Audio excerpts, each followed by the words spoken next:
The Burke-Gilman Trail has a very obvious gap through Ballard, which we call the Missing Link. On either side of the Missing Link is an excellent dedicated multi-use trail that allows cyclists to travel along the north side of Lake Union and beyond, completely separated from car traffic.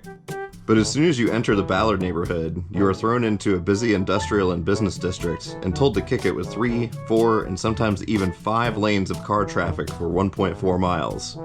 Oh yeah, and be careful with those never-used train tracks that have injured dozens. Citizens have been pushing for the city to build a solution to this for decades, and we are still stuck in this endless cycle of design proposals and court battles, while nothing actually changes and the daily commuters are left to hope that they don't become the next ghost bike. The latest redesign proposal, called the 60% design, features some strong points, but contains a design proposal along Market Street that is so bad that it's actually insulting.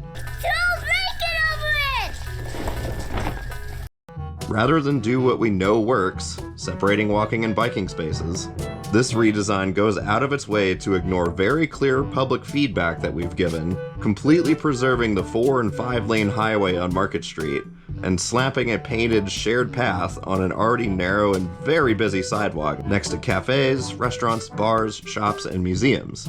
Honestly, I'm surprised that they even want to include paint, as this is such a rare thing to see anywhere else in the city. To quote from the Seattle Bike Blog article about this, anyone who has spent any time on Market Street or any other similarly busy commercial street knows what will happen here. People will spill out of businesses and occupy the whole sidewalk because that's what storefront sidewalks are for. There are a lot of similar business districts in the country, and even in Washington state, that go as far as banning biking on sidewalks like these. And here we have the city trying to instead route one of our busiest bike routes onto one? It makes no sense, especially since SDOT knows how to build a safe bike route on a street like Market. Protected bike lanes that are separate from both the sidewalk and general traffic. We have entire design guides for all the different ways to build them, and we have many examples in our own city. This trail design completely defies all of our existing knowledge about how to create a safe bike route. Pedestrians deserve to have plenty of space to walk, mingle, and dine. Cyclists deserve to be able to commute through business districts safely and comfortably.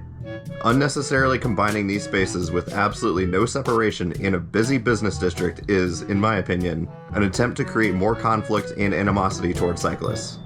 Please read the articles linked at the top of the video description and fill out SDOT's project feedback form before Wednesday, July 15th. Here's what I've written. Now, the rest of this video contains a bunch of examples of what conflicts we know will happen if this design actually gets installed. 7th Avenue between Bell Street and Westlake Avenue is a similar sidewalk-level bike lane that places cyclists together with a very busy tech company campus and a tourist hotspot. If you've seen my videos before, you will recognize this street immediately.